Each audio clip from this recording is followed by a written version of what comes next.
So welcome back to episode 3 of this Let's Play, and here I'm going to first take out the Black Knight on the top of this tower, heal up,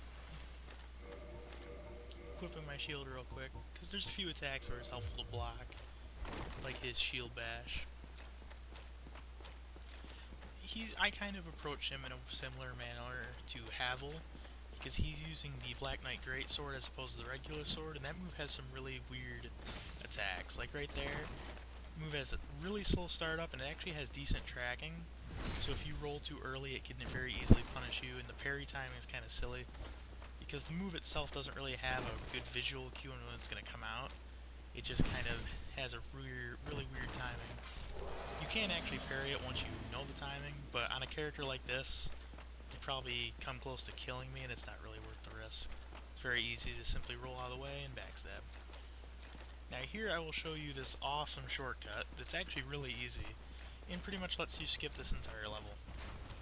Now you want to be quick, because you only get one shot at it. If you die, you can't do it again, because that guy right there, he closes this gate, and then once he does that, this shortcut is not accessible to you. Now, of course, you can open the gate back up, but I'm going to purposely not do that, because now none of the other enemies can get to me. I've killed these two guys, heal up, and I'm perfectly safe. No one's chasing me, nothing can get me. And there's no enemies really nearby.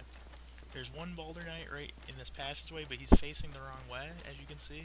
By the time he turns around, you're pretty much free. There's three guys over here. They're actually really easy to run by. I fight them just for the heck of it. It's very easy to simply run to the right side there and go to the next bonfire. But I'm actually kind of hoping for any Titanate shard drops, but I don't get any. And by the time, even after killing those three guys, he's only finally caught up to you. So here we go, and that's the end of that level. What was that, like a minute? So, there's a bonfire over here, but most importantly is the blacksmith, Andre of Astora. He's probably the most important blacksmith. He handles divine upgrades, but the most important one is probably the fact that he can give you plus 15 upgrades, which are generally the source of your most powerful weapons for like strength builds or dexterity builds. So the first thing I'm going to do is I'm going to start upgrading my washing pole, because right from the beginning of the game you can upgrade anything to plus 5 with Andre. So that's what I'm going to do, and then I'm going to compare the damage against the Drake Sword. So I have one shard, that gets it to plus 1, so thankfully he sells shards right here, so I'm going to buy a bunch, and then see how far I can go. Thankfully shards are pretty cheap. Upgrade, upgrade, upgrade, and I can get it up to plus 4. 3 more to get the plus 5, which I can afford, thankfully. And now we already have it at plus 5, which is the most I can go right now. I need the large ember to go any further, and that requires beating the Capra Demon. And let's compare our damage. Drake Sword does 200. Washing Pole at plus 5 with relatively low stats does 178. So as you can see, the Drake Sword only very barely outdamages it. And considering that the Drake Sword doesn't scale and the Washing Pole does, very early in the game the Drake Sword is already obsoleted by a mere plus 5 weapon. And like I showed you, getting a plus 5 weapon is very easy to do. Pretty much any new player, you should upgrade their weapon to plus 5 as soon as they get to Andre. There's really not reason not to. It doesn't take very long at all to get the necessary shards. Especially because there's free shards you can get right nearby, you can just grind souls to get them. Not hard to do. So as you can see, the Drake Sword is not that important. Like we're like got a difference of like 22 attack rating or something. Now if it was a different weapon than the Washing Pole, it might be a little weaker. But again, there's also other disadvantages. The Drake Sword cannot be buffed, and pretty much any standard weapon can. And pretty much any standard weapon at plus 5 is going to outdamage the Drake Sword with any buff. You could have a lightning pine resin, a charcoal pine resin, magic weapon, pretty much anything will get it over 200 attack rating at plus 5 with a buff. And for pretty much any boss, you should be using a buff if you can. So actually, if you're fighting the Gargoyles with the Drake Sword, you might actually be unknowingly handicapping yourself. You might actually be able to do a lot more damage with some other relatively easy to obtain item. So you might be wondering why I'm going this way. Well, first I got the shortcut that leads from Firelink to the parish, church, the undead church, I mean. So I don't have to worry about getting back here. So what am I doing? I'm going to fight the Capra Demon because I want the next Ember to upgrade my washing pole to plus 10. So I gotta head back that way. And I'm going to kill these enemies because I'm going to get the Night Shield over here and I don't want them following me.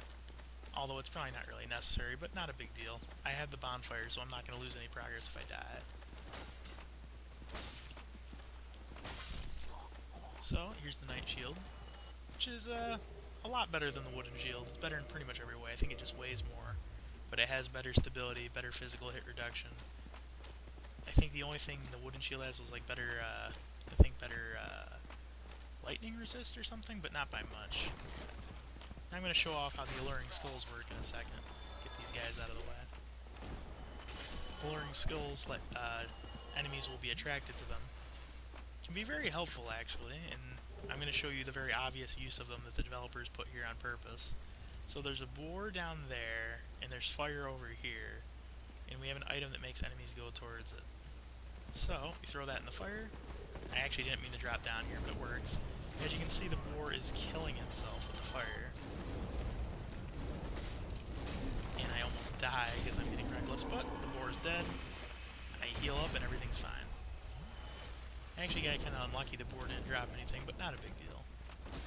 But yeah, as you can see, that encounter is pretty easy. Another way to beat him is to leaping attack. Even a relatively low damaging weapon will do a lot of damage with a leaping attack from that bridge. And now we're almost to the Capra Demon boss fight. And there's a nice checkpoint here. And yeah, opening this gate earlier makes getting back to Capra a lot easier too. Really, you should always be thinking about shortcuts when you're playing a game, a Dark Souls game for the first time, because they're going to make your life a lot easier than pretty much anything else. And the reason I'm getting this bonfire here is because the first shortcut in the Capra Demon boss fight is easily accessible from here. So if I were to die later, this would actually save me a lot of time. Because if you look through here, that bridge in front of me, down below, leads to the doorway to the Capra Demon, which I'm just about to unlock in a second. And I was a little worried too that the dragon might come down and troll me a bit. Sometimes he'll just come down and breathe fire on you, and that's why I'm sticking to the left side of the bridge. If you're near the railings here, the fire does a lot less damage, and it's usually enough to save you from getting one-shotted, which is all you really have to worry about. Now, this area is not nearly as hard to beat once you learn the trick to it. The dogs and the hollow thieves, they don't necessarily do a lot of damage per hit, but they can be really quick. They can do a lot of bleed buildup. The best way to beat them is to just have a decent amount of poise, especially for the dogs, because you can simply trade hits with them. They're not going to hit you too hard, and they don't have a lot of health, so you can kill them pretty quickly that way. You don't have to worry about them dodging you or interrupting your attack.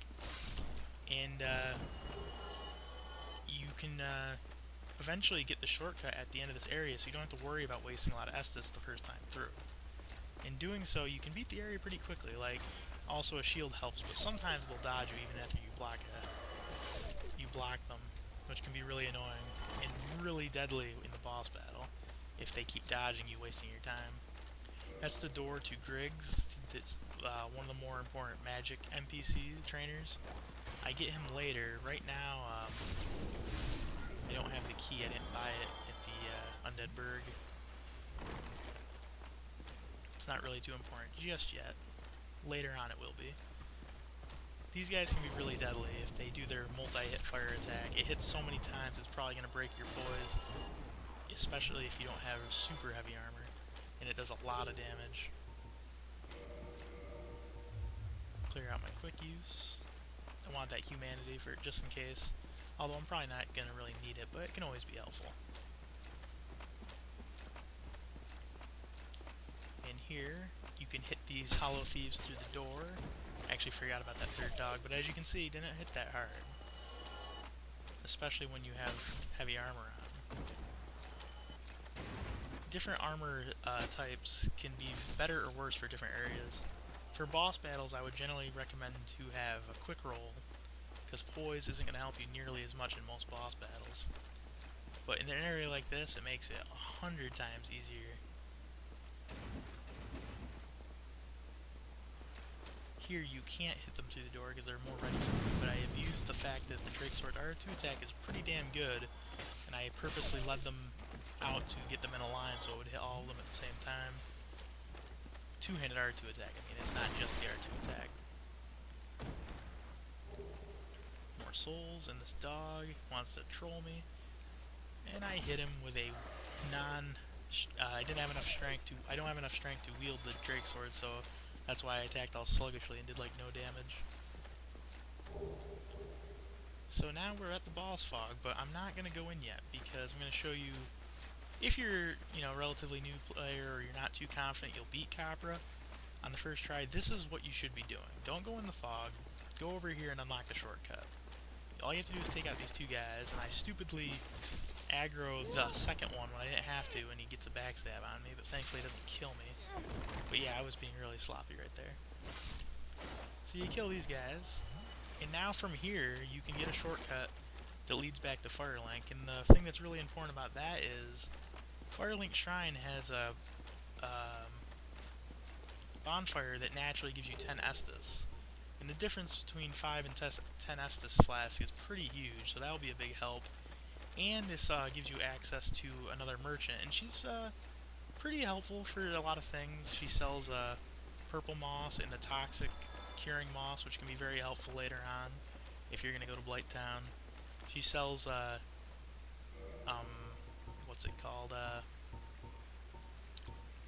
Homeward Bones, which are good, and Purging Stones, which are also very helpful. So if you ever need to break curse, you're going to want to visit her. She also sells poison arrows, which can be very helpful. A good merchant. Not, like, the most important one, but pretty helpful. So I'm going to go back to Firelink, get the bonfire there, save my progress, basically. And there you go, you have the shortcut. It's a really good shortcut, actually. Because from what I've heard online in different communities, one of the boss battles people complain about the most is Capra Demon. So this is one big help for him, because it basically means you don't have to fight wow, can't talk. It basically means you don't have to fight any enemies from the bonfire at Firelink to Capra, which is really helpful. And you have 10 Estus flasks without wasting humanity on the kindling, which is again very helpful. So it basically makes the healing issue in the boss fight a non-issue. You don't really have to worry about it. You don't have to worry about conserving health and being super careful on the way back to the fight, or anything like that. And the same thing I was talking about before with the poise applies to the boss even more. Essentially, you're supposed to learn how best to deal with the dogs on the way to Capra, and then learn that information take that information and really use it to your advantage in the boss battle, which I will show. Really, because the whole boss battle is decided in the first few moments, and in those first few moments, basically, the only thing you should have to worry about is whether or not Capra Demon hits you. Because if you have a decent amount of poise, the dogs won't stun you. They're not going to do enough damage to seriously threaten your life. And in that short amount of time, they aren't going to inflict bleed on you. It just isn't going to happen in 1 or 2 hits. And really, as long as if you can just get through there, not get hit by Capra Demon so he doesn't knock you down or stun you or whatever, you're going to be fine. And I'll show you what you do once you get past that area and the best way to do that. So we take out these guys, which aren't much trouble. Especially when they're, like, I could be a lot more careful and sneak up on them because they're facing the other way. Because we're essentially coming through the level backwards. It's just another reason why this shortcut's really good. Because the enemies aren't positioned in a way that they are ready for you. I'm just going to walk by these dogs, don't even care. And now here, the first thing I do is I bank right, then immediately left. And the reason I do that is because it ensures that the dogs will not be blocking the staircase. And then from here, all I'm going to do is lure the dogs up top and drop down. Because when they're falling from the top like that, they're completely vulnerable. There's nothing they can do. And once they're dead, the battle is essentially won. Capra's moveset's pretty limited. He doesn't have anything that's relatively fast that comes out. You can generally survive at least 1 or 2 hits. I am like really overly aggressive, and it's the only reason I almost die a few times. If you just take your time, he's not anything to worry about. And also, I'd recommend not locking on when you fight him, because it's very easy to hit him without lock on and dodge roll more efficiently. And that's all there is to that. And of course, these dogs follow me through the room. So now I'm going to go back to Andre, give him the very large ember. Although at the time I think I forget that I don't have any very large shards, so I can't actually upgrade the washing pole anymore, but I do have quite a bit of souls, so I can level up, and that's where I have to go anyway to fight the gargoyles, so it's, you know. So yep, I'm going to go into the depths real quick to get the very large ember, and I'm going to show off a nice little trick to get it really quickly. I do make it a little more riskier than necessary just for the fun of it, but the principle's the same. So you gotta heal up first. Oh yeah, there's an item over here that I want to get, because more souls is always good. I think it's a soul item. Let's see, I think a very large soul of the undead. Large soul of the undead, yeah. So I have my homeward bone on my quick use. There's a reason for that, but you wouldn't really need to do that necessarily. So if you run and jump at the very tip here, you can get over this railing, land right in front of the butcher and the dog. Normally I'd suggest killing the dog, but I want to get the ember immediately. Yeah, this is not how you'd normally do this. Normally you would just kill the dog really quickly, then fight the butcher, because the butchers, they're actually pretty easy. And nope, she's not, they're actually female, I believe. She's not gonna let me get out of here, and I got really lucky to live. Yeah, I wouldn't recommend doing it that way. I was just being lazy and wanted to get out quick. But yeah, that's, you can get that ember really quick and get out.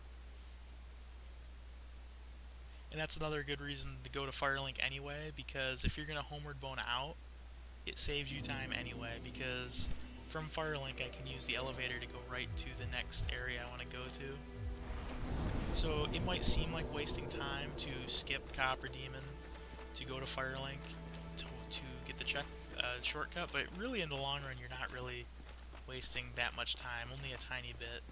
Basically only the time it takes to go back from Firelink to Capra, which really isn't that much. More items. Never bothered to pick it up to begin with. It's only 200 souls, but whatever. So we're going back to Andre, and then we will fight the Capra Demon. And I do have 13,000 souls. I wouldn't normally walk around with that many, but I'm pretty confident that I'm not going to die. But this brings up another good point. A lot of players complain about how unfair it is that when you die, you lose all your souls, and if you die again, you can't retrieve them, and they're gone forever. But really, the advice there is to simply use them before you lose them.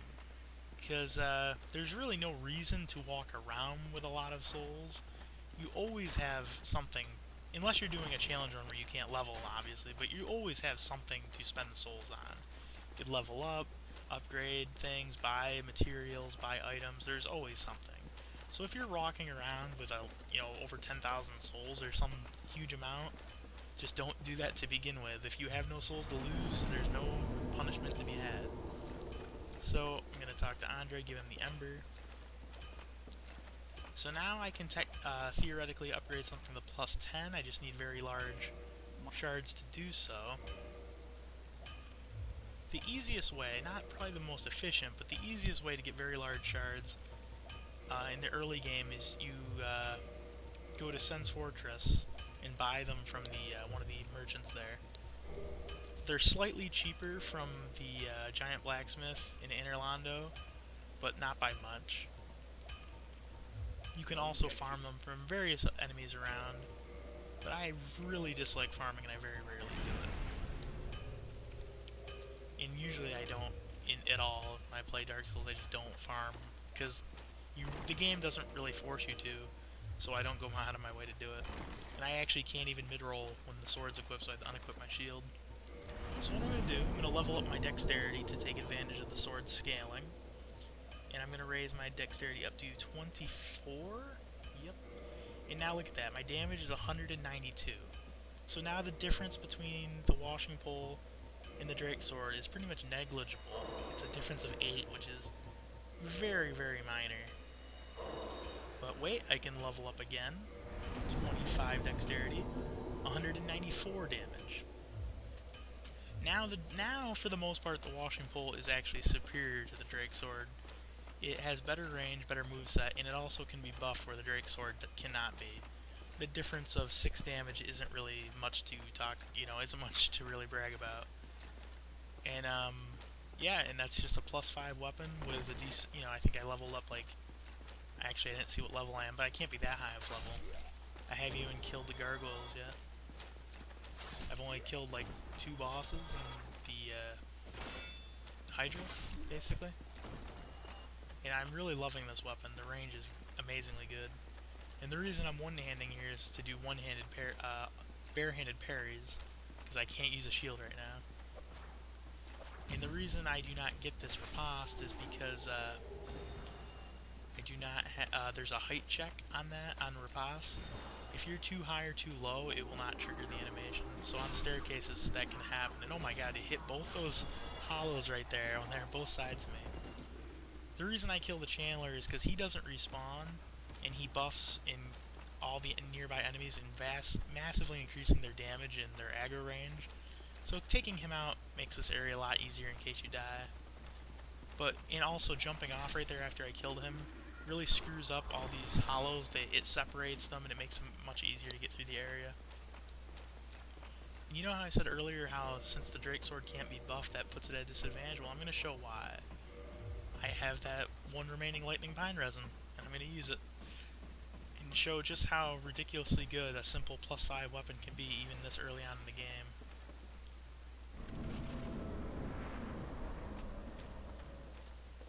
This should be interesting.